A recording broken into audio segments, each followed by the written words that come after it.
Cantique numéro 293. 6, 48. Un jour, Jésus-Christ vint habiter mon cœur. Oh, quel bonheur, parfait bonheur.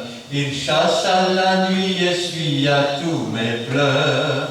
Oh, quel heureux jour.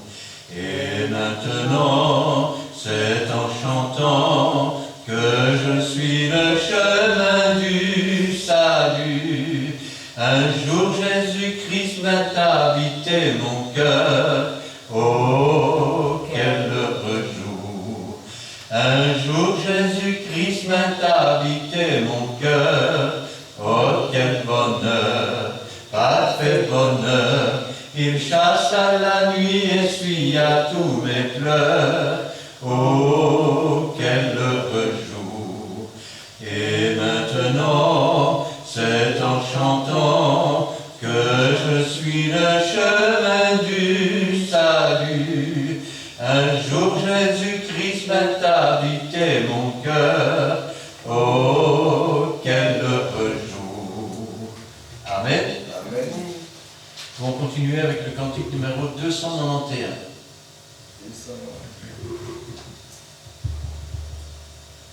3, 4.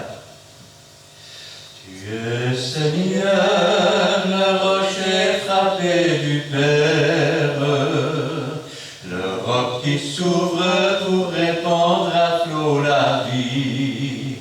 Quiconque a soif vient comme au rocher naguère.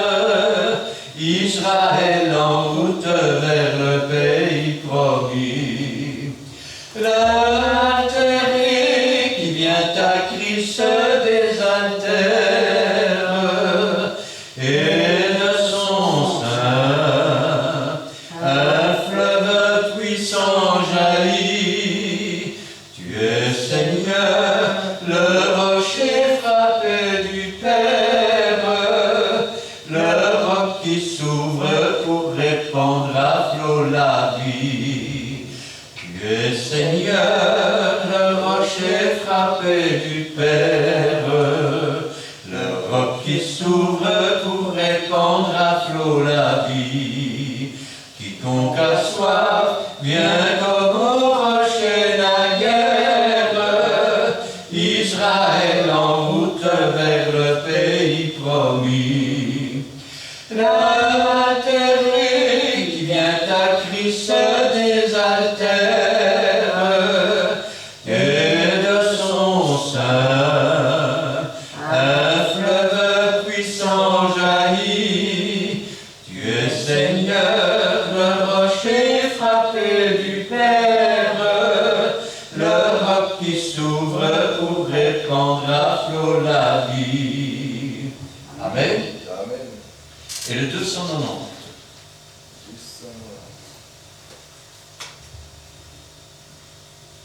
3, 4. Tu es le Dieu puissant, tu règnes dans l'univers, tu es le Dieu vivant, pour nous un Père, tu es le Dieu très saint, parfait à l'infini, tu es celui qui vient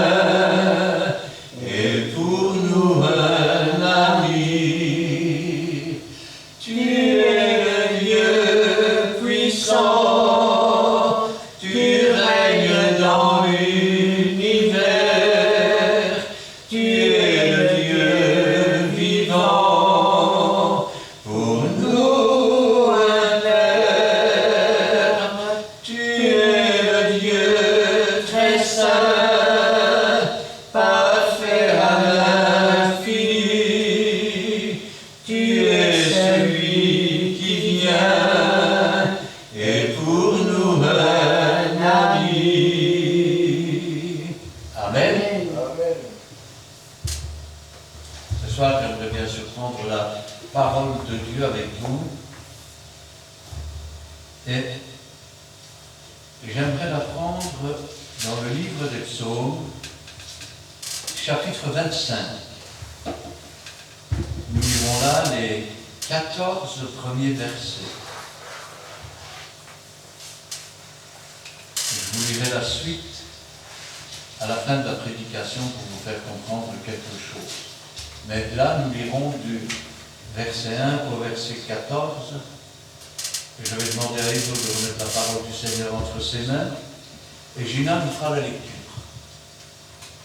Dans le Père Céleste, la parole le confirme.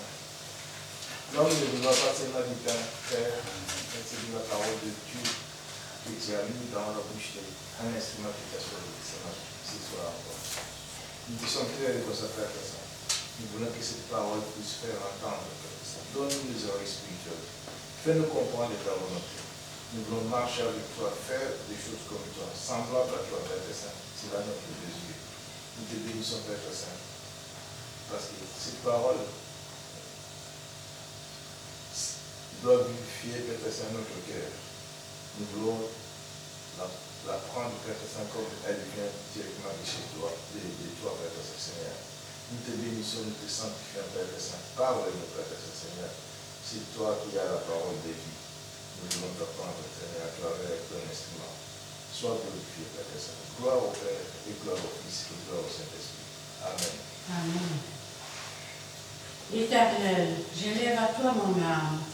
Mon Dieu, en toi je me confie, que je ne sois pas couvert de honte, que mes ennemis ne se réjouissent pas à mon sujet.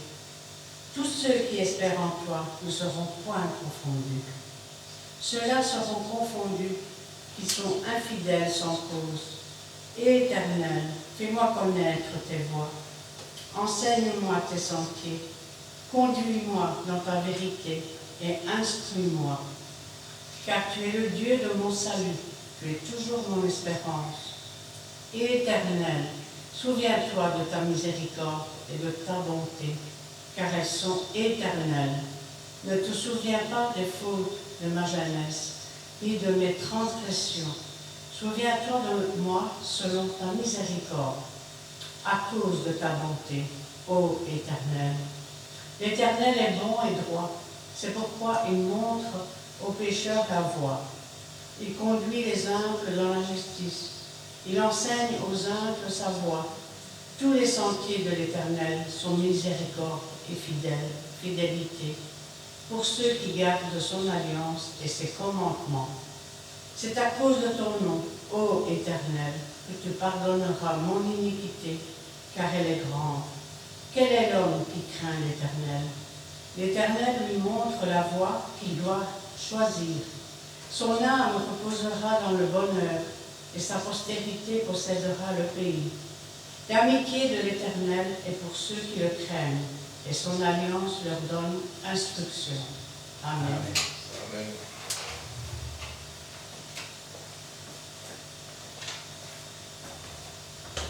Éternel, j'élève à toi mon âme. Nous aurions pu dire, à la fin de la lecture, Éternel Dieu, 3 fois saint. J'élève à toi mon âme, Dieu le Père, Dieu le Fils, Dieu le Saint-Esprit. Mon Dieu, en toi je me confie, que je ne sois pas couvert de honte. En qui se confie-t-il? Il se confie en Dieu. En Dieu, 3 fois saint. C'est-à-dire qu'il se confie en Jésus-Christ pour le salut de son âme. Il se confie au Saint-Esprit pour ce qui est du chemin à suivre et pour ce qui est des temps et des circonstances, il se confie en Dieu, car Dieu change les temps et les circonstances. Mon Dieu, en toi je me confie, que je ne sois pas couvert de honte, que mes ennemis ne se réjouissent pas à mon sujet. Nous voyons une chose, c'est qu'il a des ennemis. Quand on est un enfant de Dieu, on a des ennemis. Ça veut dire des gens qui parfois sont jaloux, parfois, je vais dire, sont moqueurs, parfois aussi sont rebelles, animés, je vais dire, de l'esprit du monde et du prince du monde. Et donc, c'est une forme de racisme, de violence qui s'opère. Ceux-là seront confondus, qui sont infidèles sans cause. Voilà la constatation que fait le psalmiste. D'abord, c'est vers Dieu qu'il élève son âme. Ensuite, c'est en Dieu qu'il se confie. Il sait qu'il a des ennemis, mais il sait aussi que tous ceux qui se rebellent contre Dieu, eh bien, ils seront confondus. Être confondu, ça veut dire quoi? Eh bien, c'est un peu comme un petit garçon, je vais dire, qui est en train de faire une chose qui est mauvaise et qui se fait surprendre sur le fait par ses parents. Alors, il est confondu, il est pris la main dans le sac, comme on dit. Il est dans la honte, dans la gêne. Éternel, fais-moi connaître tes voies.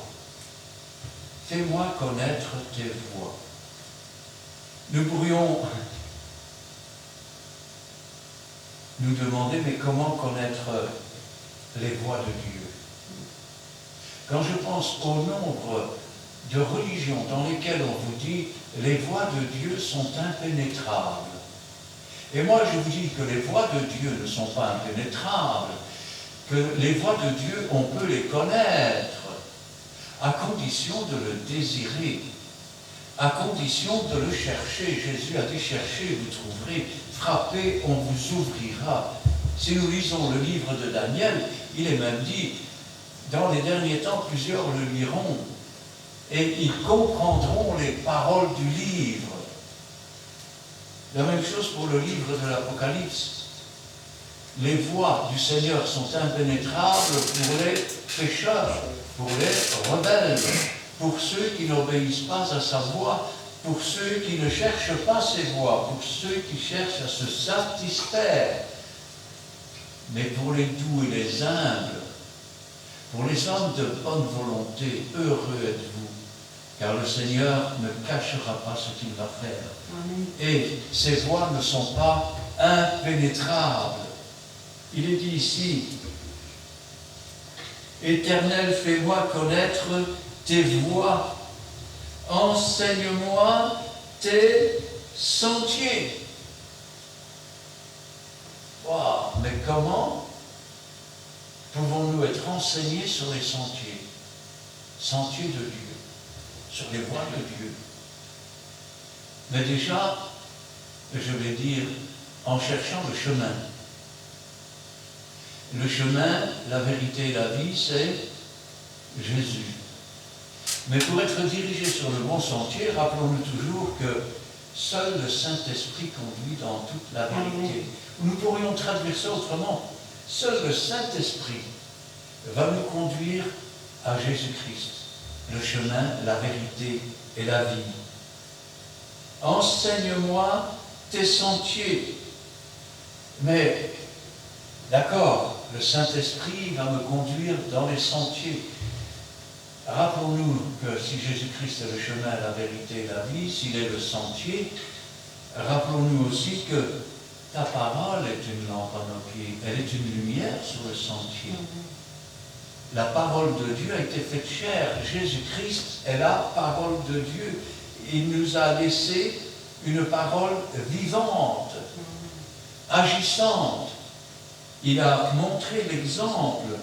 Il est le premier en toutes choses. Il invite les hommes et les femmes et les jeunes hommes et les jeunes filles à le suivre dans la voie qu'il a tracée. Ce n'est pas que les sentiers du Seigneur soient impénétrables, ou je vais dire que ces voies ou ces sentiers ne sont pas cachés. C'est simplement qu'il faut chercher le royaume de Dieu et sa justice. et alors toutes choses nous sont données en plus. Conduis-moi dans ta vérité. Mais quelle vérité? Évangile de Jean 14, verset 6. Je suis le chemin, la vérité et la vie. Nul ne vient au Père que par moi. Ça veut dire qu'on ne vient pas à Jésus par Saint Joseph, Saint Pierre, ni même par Marie. Marie n'a pas donné sa vie pour nous. J'ai beaucoup de respect pour Marie, car elle a été bénie entre toutes les femmes, et une grâce lui a été faite, celle de porter Jésus-Christ. Et toutes les nations la diront bienheureuse. Mais Marie n'est pas morte pour moi sur la croix, elle n'a pas versé son sang pour effacer mes péchés. Pierre, Paul, Jacques, qu'est-ce que Paul, qu'est-ce que Pierre nous dit la Bible? Des ouvriers, par les moyens desquels vous avez cru. L'un sème, l'autre arrose. Mais celui qui est quelque chose, c'est celui qui fait croître. Et celui qui fait croître, c'est la parole de Dieu. C'est le Saint-Esprit qui nous donne à connaître les voies du Seigneur. Conduis-moi dans ta vérité, pas dans une vérité, pas dans une certaine vérité, mais dans ta vérité. La véritable vérité. Et instruis-moi. Oh, quand on entend parler des véritables pasteurs, souvent on dit « Oh, mais ces autres-là, ils ont dû aller à l'école, faire des études. » et... Jésus donne le ministère. Et avec le ministère, il donne tous les outils. Jésus ouvre l'intelligence pour comprendre sa parole. Quand un pasteur monte sur une tribune, il n'est qu'une trompette. Il ouvre sa bouche, mais c'est un autre qui la remplit. De même, quand un véritable enfant de Dieu rend témoignage de ce que Jésus a fait, il ouvre sa bouche, mais c'est un autre qui la remplit.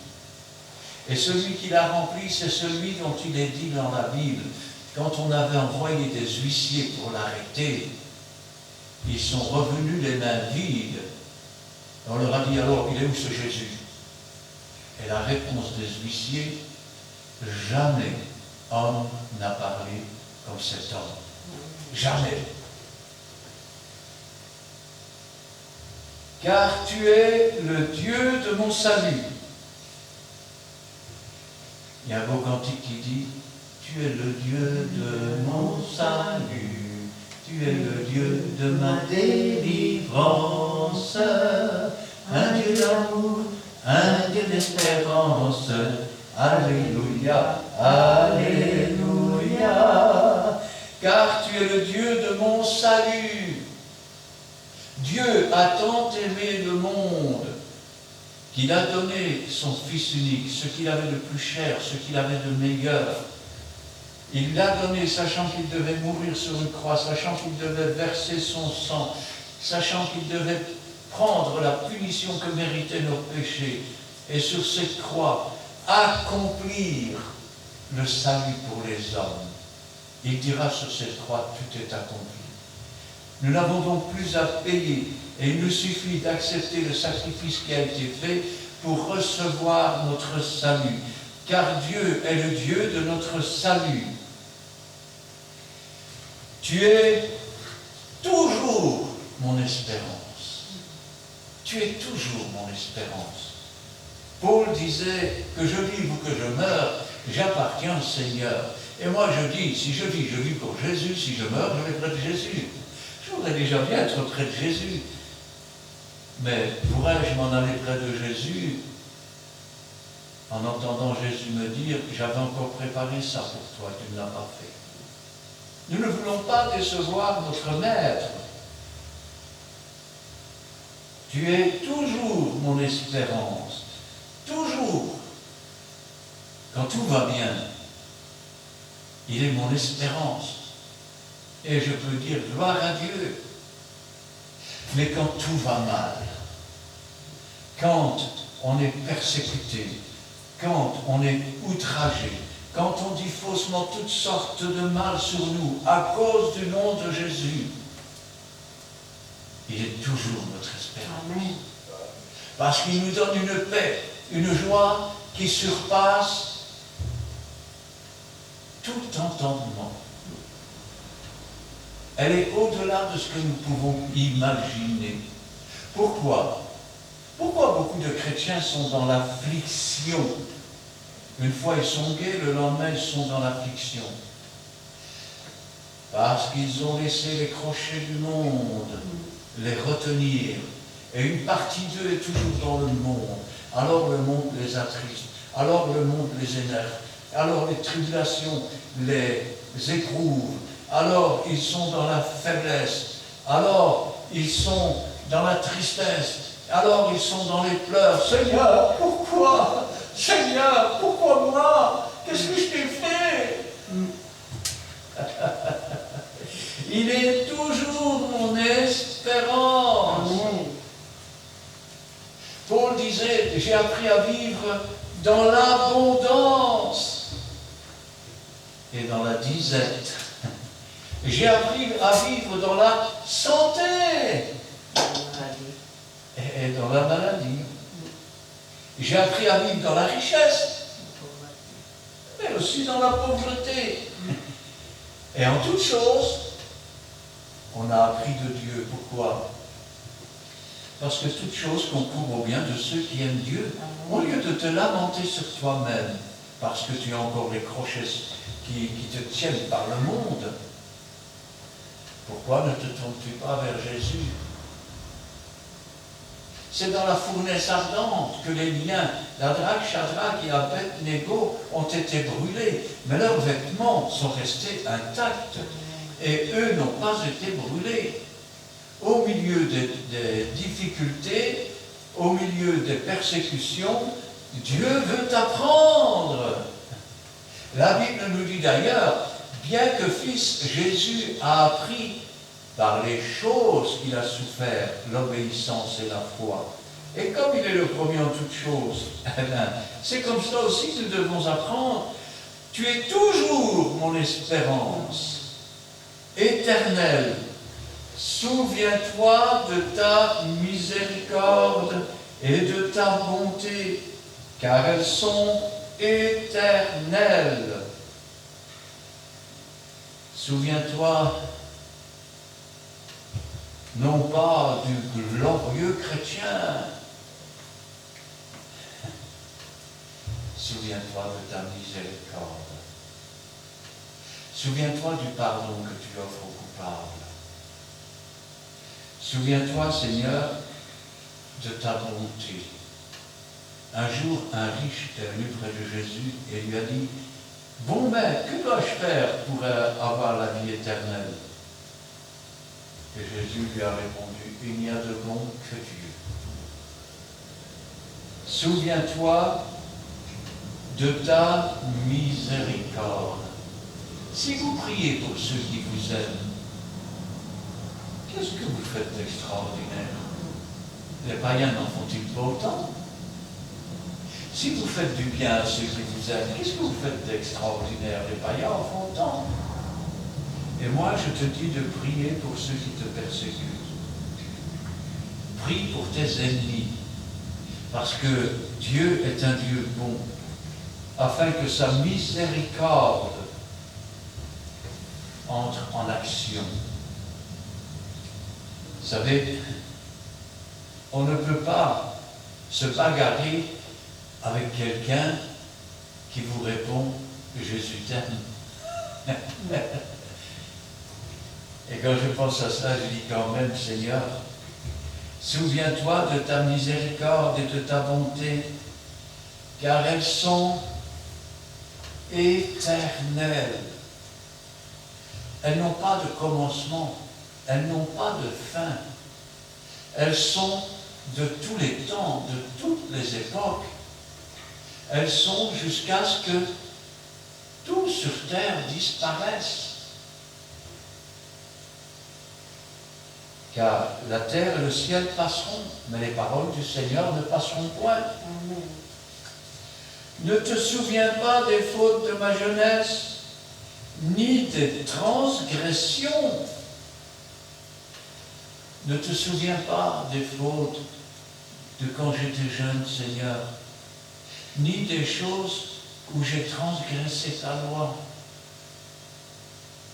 Pourquoi puis-je lui demander, à votre avis? Je peux lui demander parce que ces transgressions, je les ai fait disparaître avec l'aide du Saint-Esprit. Et je lui demande maintenant de les oublier, de les jeter dans la mer de l'oubli, c'est-à-dire là où mes péchés ont été jetés dans le séjour des morts. Et quand je pense à cela, je me dis, Seigneur, il y a tant de choses dont on ne parle pas dans les églises. Ma maladie, ma souffrance, mon mal de tête, ma fatigue. Mais tu appartiens à Jésus, tu t'es donné à Jésus. Ce ne sont plus tes douleurs, ce n'est plus ta souffrance, ce n'est pas ta maladie. Donne tout à Jésus. Il ne demande pas mieux que de prendre. Oui, mais chez nous, c'est héréditaire. De père en fils, on a le cancer, de mère en fille. On a telle maladie et telle maladie. Alors qu'attends-tu pour prier le Seigneur et dire, Seigneur, je suis mort pour ce monde. Alors fais-moi mourir pour la généalogie et fais-moi mourir aussi pour mes ancêtres. Que je sois libéré de cet art héréditaire et que toi, Seigneur, tu brises, s'il le faut, ces chromosomes et tout ce qui peut exister. Amen. Parce que toi, Seigneur, tu sauves, parce que Amen. Toi, tu guéris, parce Amen. Que toi, de même, tu délivres des démons, tu délivres aussi des maladies. Amen. Et quand je pense à cela, je dis, Seigneur, c'est quelque chose de formidable.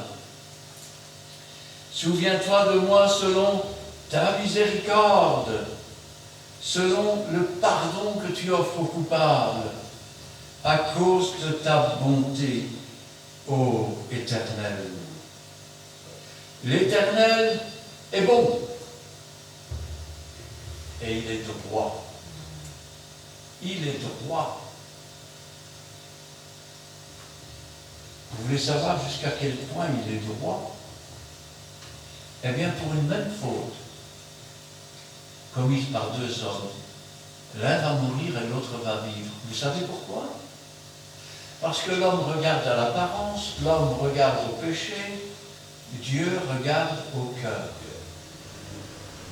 Le cœur de l'un est peut-être tortueux, le cœur de l'autre se laisse avoir tout simplement, ils ont commis le même crime. Mais le tortueux va mourir et l'autre va vivre. Parce que Dieu est un Dieu droit. Dieu, quand il nous regarde, il sonde nos cœurs, il sonde nos reins. La parole n'est pas encore sur notre bouche, que déjà il la connaît. Nos pensées et ce que nous voudrions réellement, Dieu les connaît. Le malheur avec beaucoup de chrétiens aujourd'hui, ils croient que Dieu ne les voit que quand ils se mettent à prier ou à lire leur Bible. Et tout le reste de la journée, c'est comme si Dieu n'était pas là, comme si Dieu ne les voyait pas. Mais je vous dis que ce que vous aurez dit dans les ténèbres sera crié à haute voix en pleine lumière. Ce que vous aurez dit dans votre chambre à voix basse sera crié sur les toits, car Dieu est un Dieu qui connaît tout et qui sait tout. Qu'est-ce que nous pourrions lui cacher? Il me connaît mieux que je ne me connais moi-même.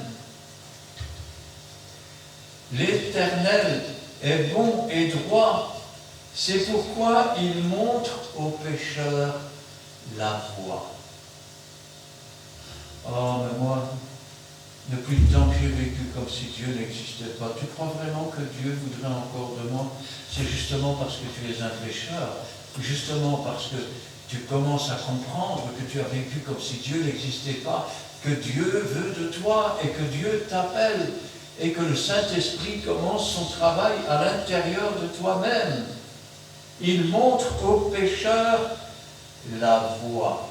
La voie, quelle voie? La voie de la justice, la voie du salut, la voie de la rédemption. car c'est le Saint-Esprit qui convainc de péché, de justice et de jugement.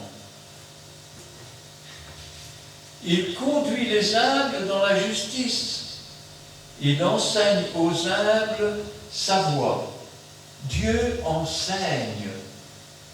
Wow, mais attendez un petit peu, qu'est-ce que vous me dites? Vous me dites que Dieu nous enseigne. Dieu, le Saint-Esprit, nous conduit dans toute la vérité et nous enseigne. Sa parole nous enseigne. Tenez, Jean chapitre 6, le verset 45. C'est Jésus qui parle. Regardez, même 44 comme ça. Nul ne peut venir à moi si le Père qui m'a envoyé ne l'attire, et je le ressusciterai au dernier jour. Écoutez bien.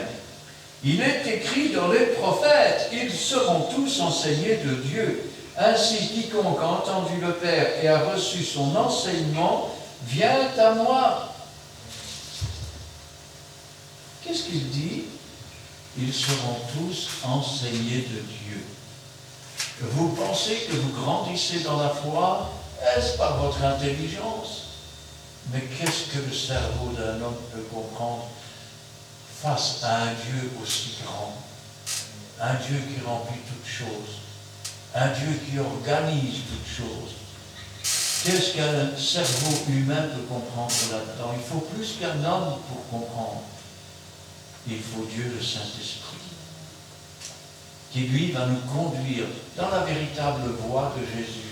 Et nous serons enseignés de Dieu, le Saint-Esprit. Parce que sans le Saint-Esprit, vous pouvez lire la Bible 1000 fois.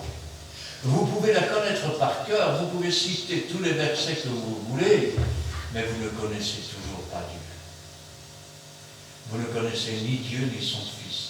Car celui qui connaît son Fils et qui connaît Dieu, celui-là sait que le Saint-Esprit enseigne. Celui-là, il sait qu'il n'est qu'une poussière dans l'univers et sur cette terre, que sans Dieu, il ne peut rien faire. Mais il sait aussi qu'avec Dieu, tout est possible, car celui qui est avec nous est plus grand que celui qui est dans le monde. Ne t'ai-je pas dit que si tu crois, tu le verras s'accomplir, car tout est possible à celui qui croit. Amen. Il conduit les humbles dans la justice. Remarquez qu'il n'a pas dit il conduit les orgueilleux. Car Dieu abaisse les orgueilleux et Dieu élève les humbles. Tous les sentiers de l'Éternel sont miséricorde et fidélité. Quelle que soit la voie dans laquelle le Saint-Esprit te conduit, il te conduit pour que d'abord tu apprennes à te connaître toi-même, pour que tu apprennes à connaître ce que Dieu attend de toi, pour te montrer les choses qui déplaisent à Dieu. Et donc, cette voie que le Saint-Esprit te fait prendre, c'est pour t'amener à la repentance. Et pourquoi veut-il t'amener à la repentance? Parce que Dieu est miséricordieux. Et le mot miséricorde signifie pardonner à ceux qui sont coupables. Dieu veut te pardonner tes fautes. C'est pour ça qu'il, par le Saint-Esprit, il te donne à les connaître. Il te donne à connaître la volonté de Dieu et les choses que tu ne fais pas selon la volonté de Dieu, afin que tu grandisses dans la foi, afin que tu grandisses dans l'obéissance, afin qu'il puisse faire de toi la chose la plus merveilleuse que ce monde et que cette génération ait portée. Car la chose la plus merveilleuse que cette génération a portée, c'est le véritable peuple de Dieu. Je ne parle pas ici des maquignons, je ne parle pas ici des brocanteurs de l'Évangile, et je ne parle pas ici des menteurs, des faussaires, je parle des véritables enfants de Dieu. C'est la plus belle chose que le monde a portée en cette génération. Et depuis des générations et des générations, c'est toujours la plus belle chose que Dieu fait porter sur cette terre. Tous les sentiers de l'Éternel sont miséricorde et fidélité pour ceux qui gardent son alliance. Dans l'ancienne alliance, on immolait des animaux. Le sang versé couvrait les péchés du peuple. Mais la Bible nous dit qu'ils sont tous morts dans la foi et sans avoir obtenu. car il fallait que celui qui efface les péchés vienne avec une nouvelle alliance. Il n'a pas aboli la loi, il a dit, je ne suis pas venu abolir la loi, je suis venu l'accomplir. Mais il a dit, ceci est la nouvelle alliance en mon sang, la nouvelle alliance en son sang. Car le sang des agneaux et des boucs couvrait les péchés, mais le sang de Jésus-Christ, le Fils de Dieu, est celui qui efface les péchés, efface les transgressions, nous réconcilie avec Dieu. Pour ceux qui gardent son alliance et ses commandements, ses préceptes, ses directives, nous pouvons les appeler de façon différente. C'est à cause de ton nom, ô Éternel. Alors, le nom de l'Éternel. Quel est le nom que l'on peut donner à l'Éternel? Eh bien, ça va dépendre. Si nous parlons de Dieu le Père, créateur de toutes choses, eh bien, nous devons l'appeler HVHY, imprononçable. Alors, les témoins de Jéhovah, et même les églises au départ, ont essayé de l'appeler Jéhovah. Le problème, c'est que ça ne correspond pas. C'est une erreur du tétragramme. Alors, on a essayé de l'appeler Yahvé. Dans le mot Yahvé, il y a les lettres du nom de l'Éternel, et il y a un qualificatif en plus. C'est-à-dire, en fait, on l'appelle, on donne le nom de l'Éternel et on ajoute le mot Seigneur. C'est ça que signifie Yahvé, parce que son nom est imprononçable en français. Ça, c'est pour Dieu le Père. Mais quand il dit ici, pour ceux qui gardent son alliance, et c'est à cause de ton nom, il n'y a qu'un seul nom qui a été donné sous le ciel par lequel nous puissions être sauvés, à savoir Jésus-Christ, le Messie, le Mashiach. En hébreu, Yoshua, ce qui signifie aussi Jésus ou Josué. Et maintenant, il y a le troisième personnage de la Bible qui lui aussi est éternel et qui lui aussi porte un nom. Vous savez, celui qu'on appelle le Saint-Esprit, celui qu'on appelle une puissance, celui qu'on appelle un souffle. En réalité, il s'appelle Melchisédek. Eh oui, car même Jésus-Christ est sacrificateur pour toujours, selon l'ordre ou la manière de Melchisédek. Et si vous êtes sacrificateur avec Jésus-Christ, vous ne pouvez pas l'être sous l'ordre d'Aaron, mais bien plus sous l'ordre de Melchisédek. Et donc, quand vous offrez vos sacrifices d'action de grâce, est-ce, je vais dire, par Aaron, ou est-ce comme Jésus-Christ par Melchisédek? Et si vous offrez vos actions de grâce, n'est-ce pas par le Saint-Esprit? Amen. Ainsi donc, à cause de ton nom, ô Éternel. Vous savez, dans la Bible, il est marqué bien plus souvent Dieu 3 fois saint. Dieu 3 fois saint. Même au commencement, les premières pages de la Bible, qu'est-ce qui est marqué? Au commencement, Dieu, Dieu le Père, créa la terre et le ciel. L'Esprit de Dieu se mouvait au-dessus des eaux, donc le Saint-Esprit. Et Dieu manifesta la lumière. Dieu dit que la lumière soit la véritable lumière qui éclaire tout homme venant dans le monde. Et nous avons contemplé sa gloire, une gloire comme le Fils unique venu du Père, à savoir Jésus-Christ. C'est à cause de ton nom, ô Éternel, que tu pardonneras mon iniquité. Une iniquité, on appelle ça un péché. C'est une désobéissance, ou c'est une façon dont on n'a pas obéi. Car elle est grande mon iniquité. Vous savez, à l'époque j'étais jeune chrétien, j'avais accepté Jésus-Christ comme sauveur. Et j'étais sur un petit nuage. Je ne pouvais pas expliquer, mais Jésus était dans mon cœur. Et j'étais quasiment certain d'être arrivé, ou presque, à la ligne.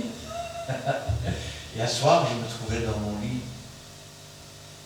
Et je priais, Seigneur, si encore, c'est jamais quelques petits défauts, quelques petits péchés, Seigneur, tu pouvais m'en débarrasser, montre-les-moi, Seigneur, comme ça,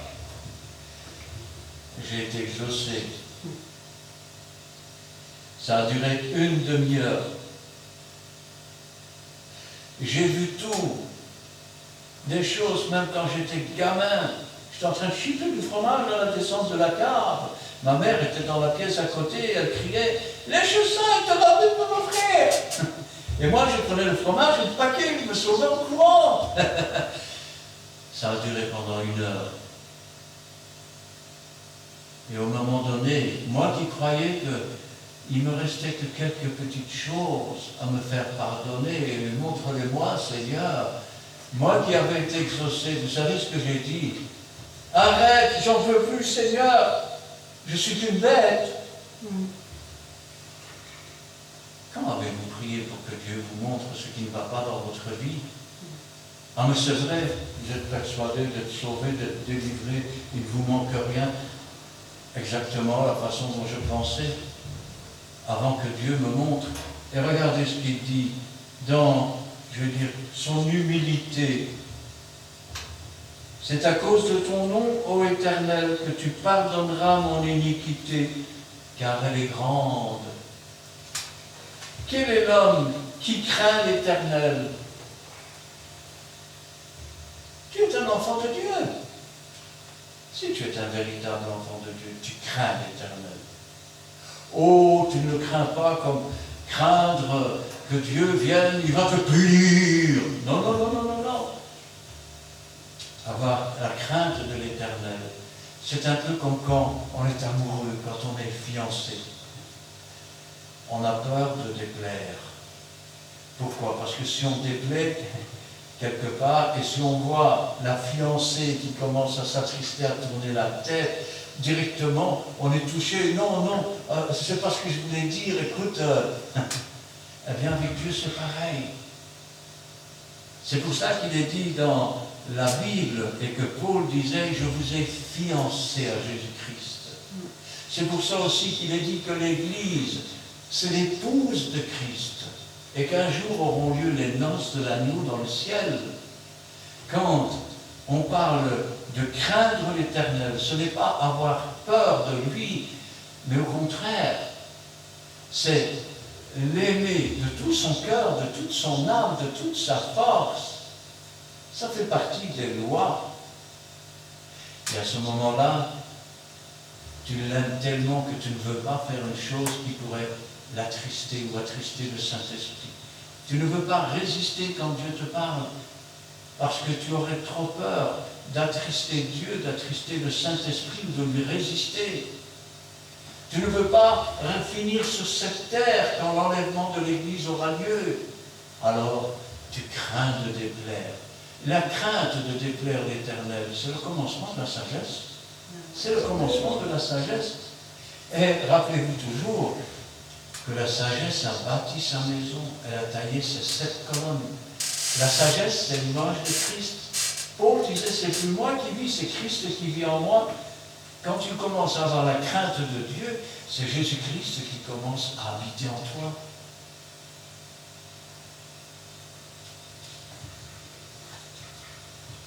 L'Éternel lui montre la voie qu'il doit choisir.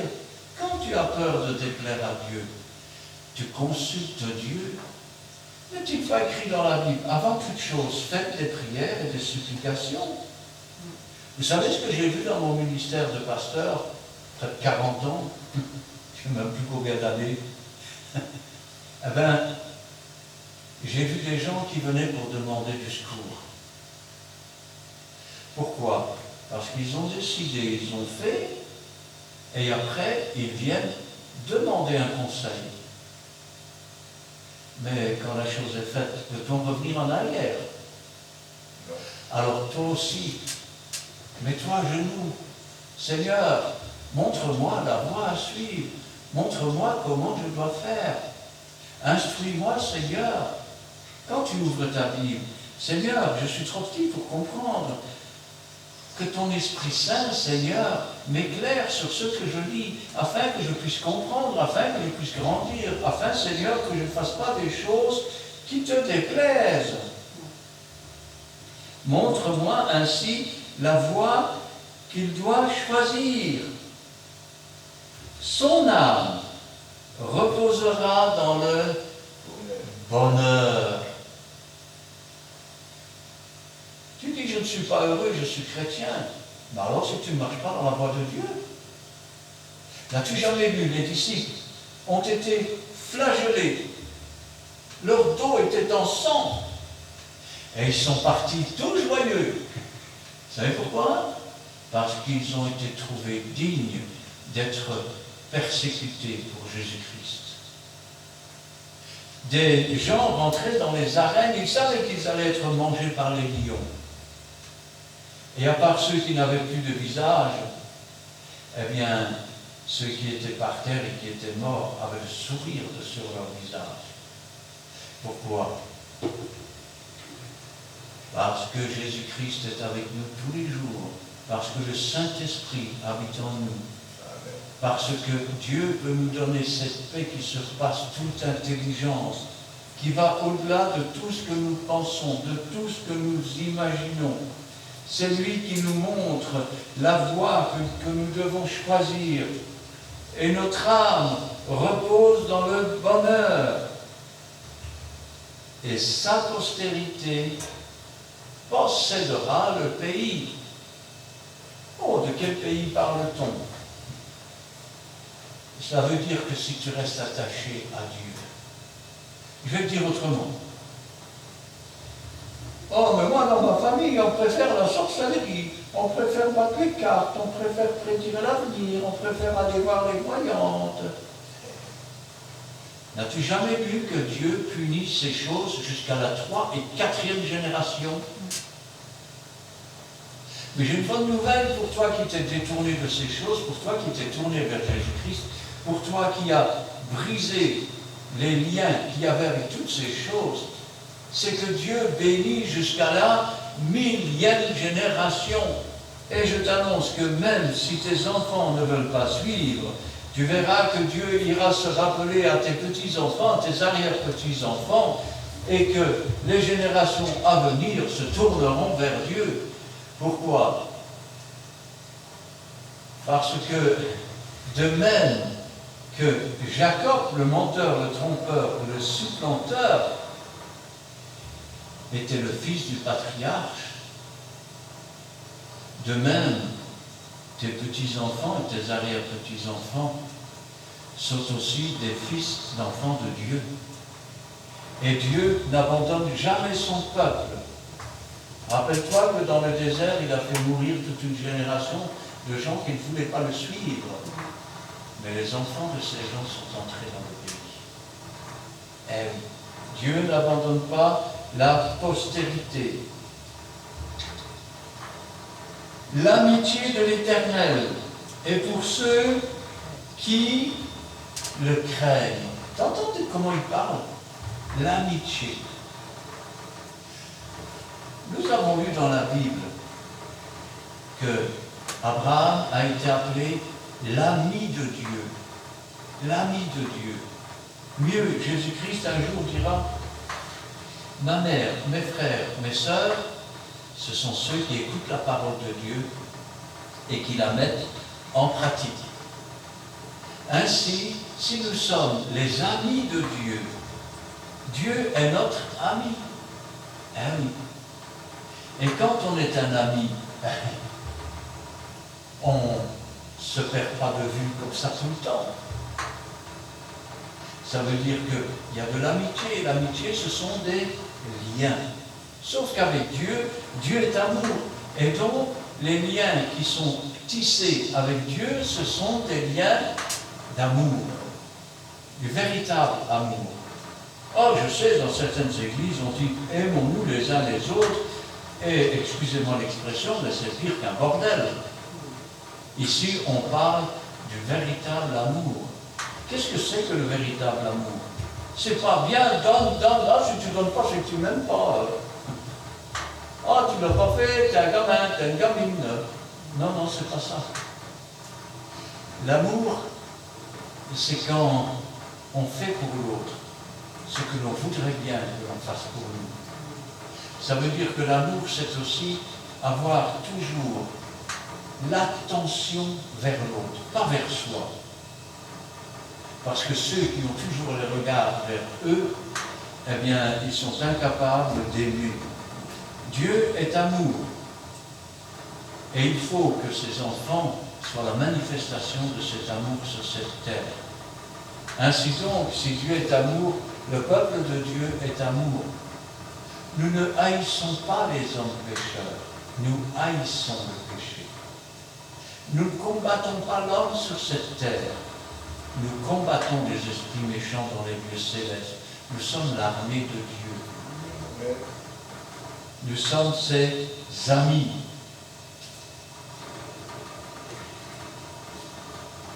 Et son alliance leur donne instruction. L'alliance.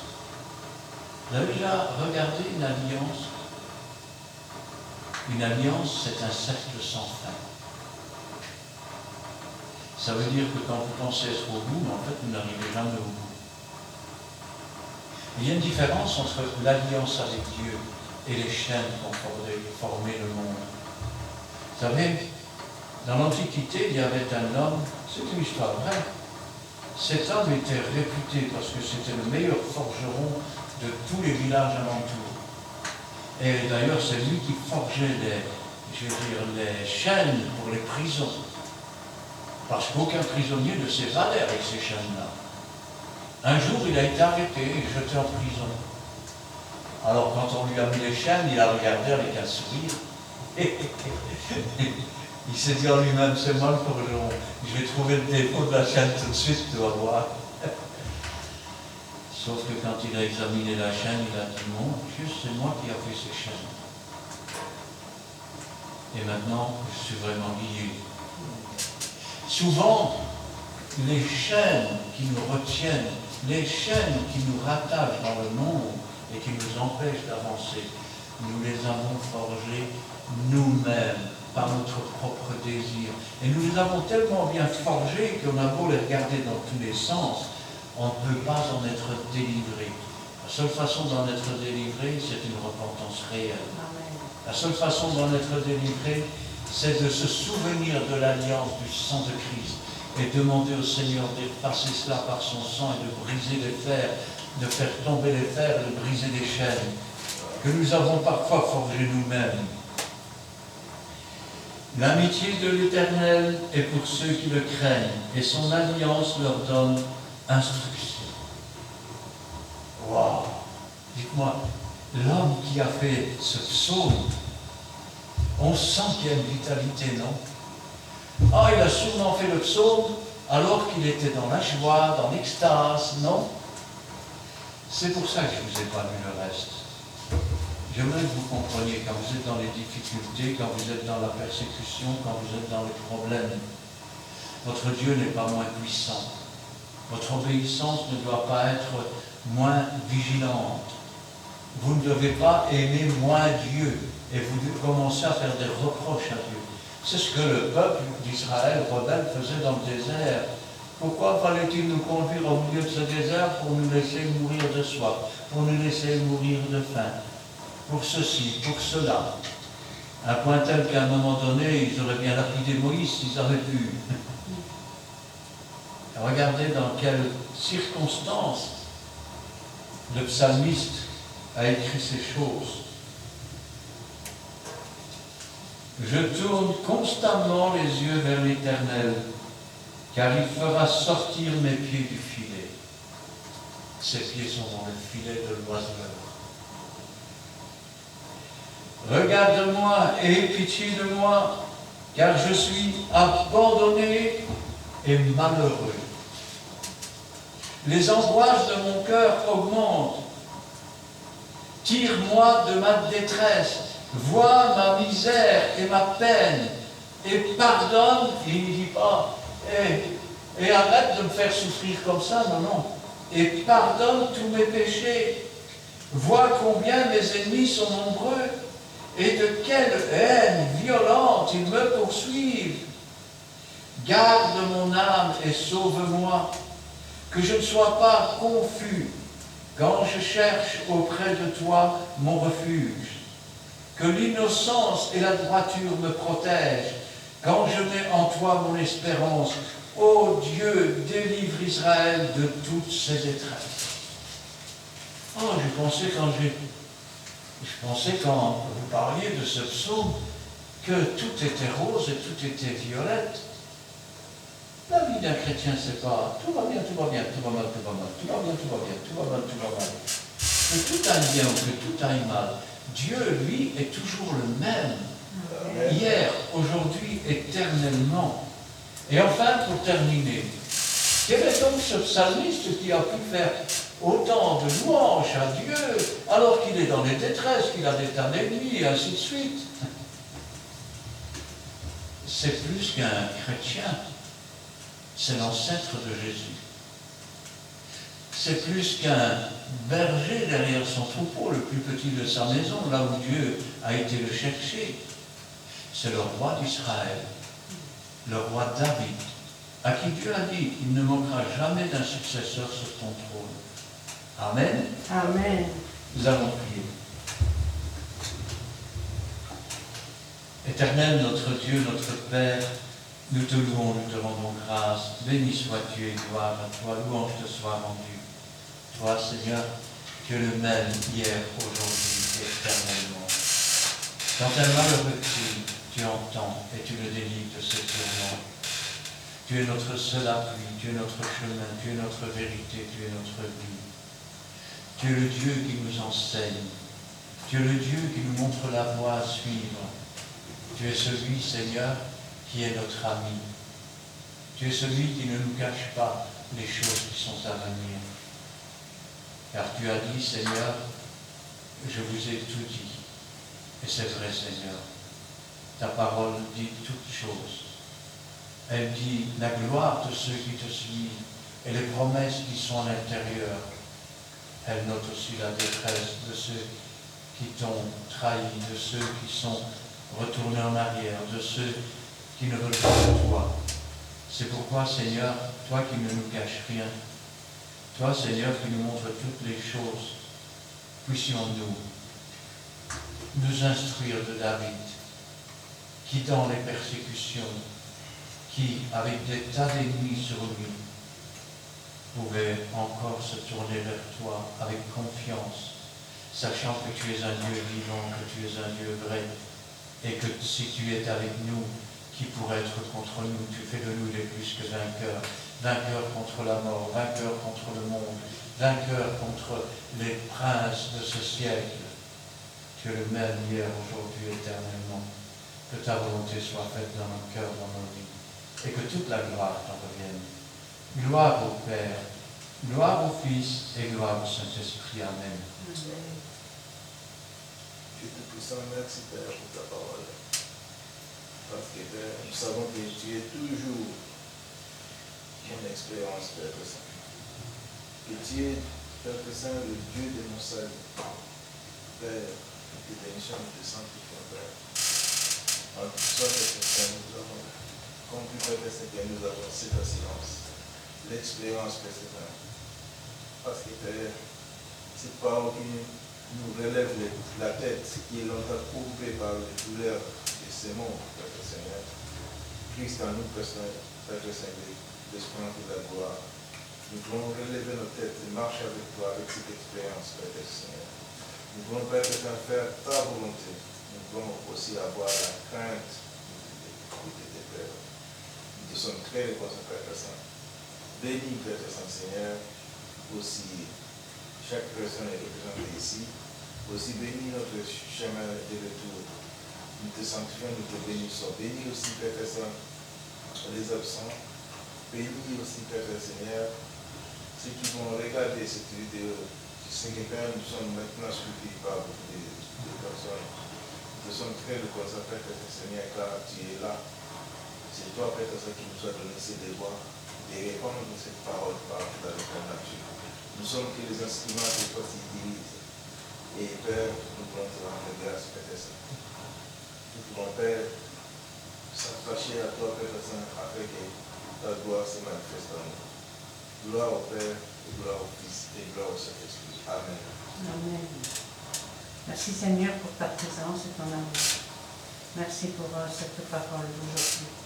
Parole qui réconforte notre cœur. C'est vrai Seigneur. C'est en toi que nous nous confions, comme tu le dis dans ce psaume. Car tu es tout pour nous. Tu es notre Dieu, notre Père. Tu es rempli, Seigneur, de miséricorde, de compassion. Ta bonté est infinie et ton amour est immense pour nous. Donne-nous, Seigneur, de nous confier en toi librement, car tu es un ami fidèle, prêt à nous écouter, à nous entendre. Tu es celui qui nous préserve de nos ennemis.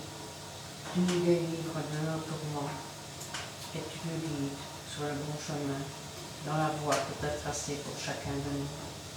Et pour cela, mon âme te bénit et te rend grâce et te remercie de tout ce que tu as fait dans notre vie. À partir du moment où nous étions errants dans ce monde, esclaves du péché, tu nous as tendu une main secourable et tu nous as lavés et sauvés dans le sang de l'agneau. Gloire te soit rendue, ô mon Dieu, pour ton immense amour que tu as eu envers nous. C'est vrai que tu nous as aimés et tu n'aimais pas notre péché. Et pour cela, Seigneur, tu nous as sauvés et tu as fait de nous de nouvelles créatures. Tu nous as appelés enfants de Dieu. C'est un honneur, Seigneur, d'être ton enfant, de faire partie de ta famille, Seigneur. Apprends-nous, Seigneur, à écouter ta voix. Apprends-nous à rester sur le bon sentier qui mène à la vie éternelle, à entendre tes ordonnances, tes préceptes, tes commandements, à les entendre, mais aussi à les mettre en pratique, non pas comme nous le voulons, mais comme toi tu le désires, car nous t'aimons de tout notre cœur, mais nous voulons faire aussi ta volonté et t'obéir dans les petites choses comme dans les grandes choses, car nous voulons, Seigneur, rester droit devant toi. Que ton Saint-Esprit brûle en nous tous les interdits cachés, tout ce qui te déplaît en nous, car nous voulons, Seigneur, marcher de mieux en mieux, Seigneur, et toujours avoir la crainte, Seigneur, de te déplaire.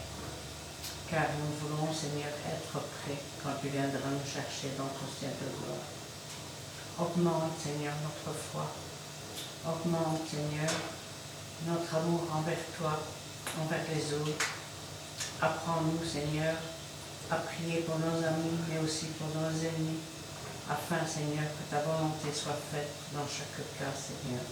Car c'est toi qui as la solution à toutes choses. Et merci, Seigneur, car tu es notre appui de chaque jour, notre rocher et notre espérance. Merci, Seigneur, pour ta parole qui réconforte notre cœur et qui nous conduit, qui nous éclaire dans le bon chemin.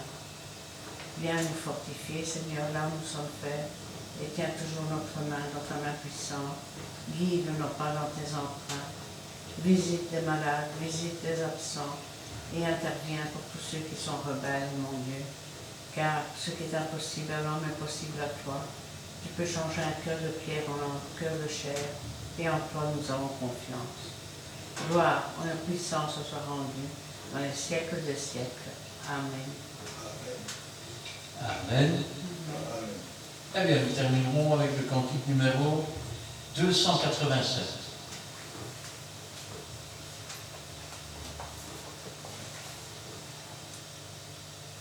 Cantique 287. C'est un petit cœur.